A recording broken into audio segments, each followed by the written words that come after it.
Hi everyone, welcome to our series CPaaS with Comviva. Today we have with us Giovanni Benini from GTC, co-founder of GTC, and really great to have you here, Gio. Thank you, Desh. Always a pleasure. How are you doing today?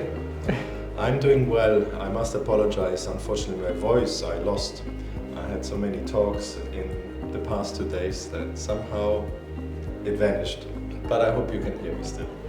I think we can hear you loud and clear, and thanks for doing this despite your throat. But we are in MWC, second day. It's all buzzing. Absolutely. How's your experience this year with MWC so far? Fantastic. I think it's going to another record in terms of amount of people, and the displays are amazing, including your Formula E car, which you have there. Already took some pictures. But I think a lot of new tech being available, like robots greeting you with some AI-powered sensing. So very exciting. Yeah. So, since you are very, very closely tracking and consulting telcos and enterprises on the CPaaS space, wanted to pick your brains on how do you see the world evolving, the CPaaS world evolving with the network APIs coming into the fold, and what are your views on the telcos adapting to that change? Yeah, this is a very interesting topic. CPaaS obviously is booming. You're consuming more and more communication services. However, if you specifically ask about telcos, there's an interesting twist. I think telcos were a bit slow in the traditional CPaaS, what I would say is SMS and voice.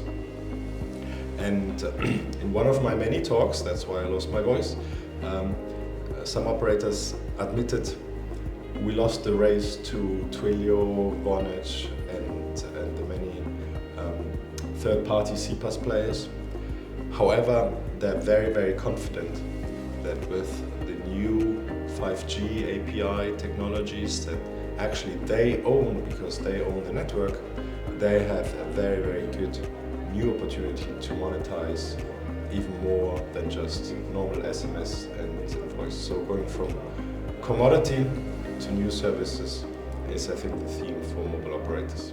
Mm-hmm. So what kind of growth can this lead to for telcos? Is it really meaningful, or are we looking at one of the many initiatives that telcos run?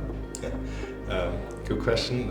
I think there is, in my view, a super high chance that this will be a breakthrough service.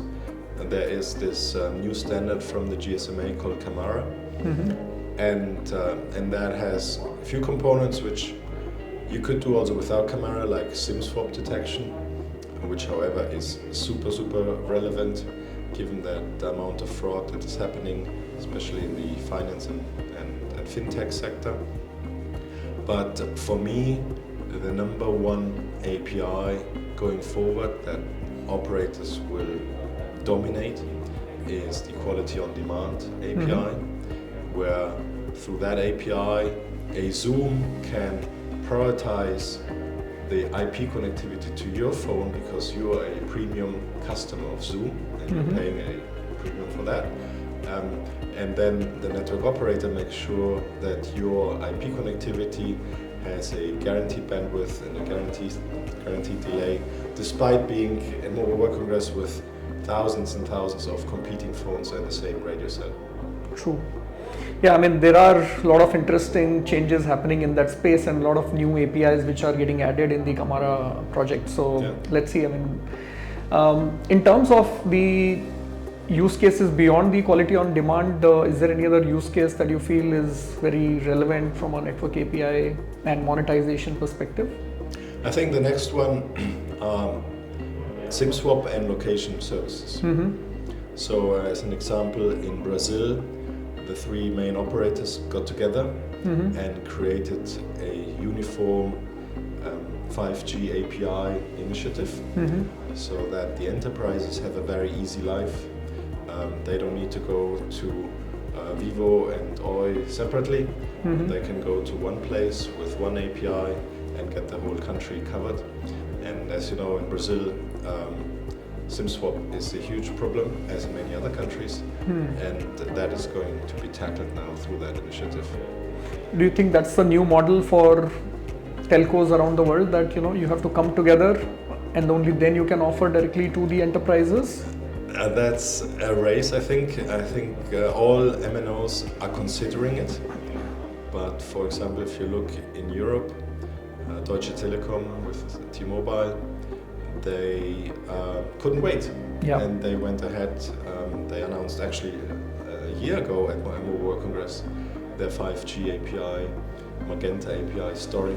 And they might then join with others later, but for now they started by themselves. So I think it's whatever gets enough market traction should be used.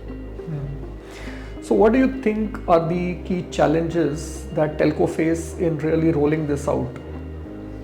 I think it's the new DNA of talking APIs, which is not, I think, native to a mobile network operator.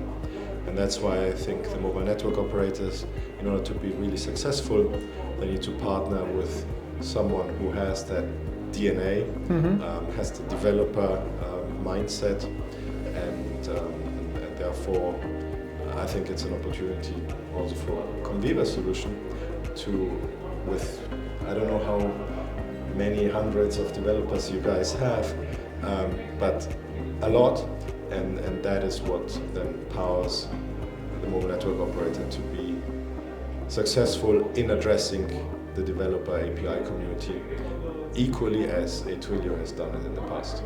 Yeah, so true. I mean, telcos traditionally have not really been able to tap into the B2B vertical, and that's where they have struggled to address the B2B opportunity. But now with some of the telcos have shown that way of partnering with technology providers, enabling the solution stack, but not only that, creating a different business unit which can address the needs in terms of operations, managed services. The enterprise comes with its own customized needs, and that's what I think telcos have been trying to do. And some telcos like E-End in UAE, for example, is a very good example of how they have carved out different companies, and many different other telcos are also trying on the same way. So it'll be interesting to see. Absolutely. Yeah, at the end they have even a known island with EngageX, they call their own CPaaS solution. And to stay in the theme, it left me speechless to hear how many enterprises have already adopted that CPaaS approach in UAE. Yeah. So in terms of the security and privacy, which is another major concern, because one, telcos are heavily regulated compared to other OTT solution providers, plus I think the users are also more aware, and privacy becomes a big concern whenever you're opening up the network. So any thoughts on that? I think that's the one unique selling point that the operators have. They might not have the full-blown developer DNA, but they have the trust of their subscribers and the trust of the enterprises in their country. And so I think there are a lot of concerns with data privacy, and the best partner for an enterprise to address that is the local MNO. Got it. Great, Chio. I think great to hear from you and your perspective on how the industry is evolving. I want you to ask the last question, which is next year, February 2025, when we meet again for next MWC, what would we reflect on how the year has gone in this space? I think we will look back at a pivotal year in the sense that the traditional SMS volumes will have ceased to climb and actually divert into a falling amount of traffic. And so all the business models which worked year over year, just another 10% growth, another 10% growth, and therefore A2P SMS was really the dominating revenue driver for the last decade. That has stopped, in 2024, and in 2025 we will look back and see, oh, this guy was really good and already thought of the next gen API strategy and services, and that's why they were successful in 2024 and could pivot from just pure A2P SMS to 5G APIs, for example. Yeah. Plus, I feel that a lot of telcos would have experimented on the network APIs opening directly to the enterprises. Yeah. And we will see many use cases and case studies coming out, and maybe 2025 we would see people adopting at a mass scale. I think this year is still about the leaders, the innovators to really adopt this, take that risk and go out in the market. But yeah, there's a wake-up call that everybody feels that Yeah. they need to do something new. They need to do mobile identity solutions, for example. Right. Not rely just on one-time password SMSs. Yeah. And that's why also at GTC we started to broaden our consultancy space from just pure messaging consultancy to mobile identity. Absolutely. Thanks, Gio, for doing this session. It was amazing for your to hear your insightful thoughts. For more such sessions, please follow us and continue to listen to great conversations with industry leaders on Comviva handles on LinkedIn and Twitter. Thank you. Thank you, Desh. Thanks, Gio.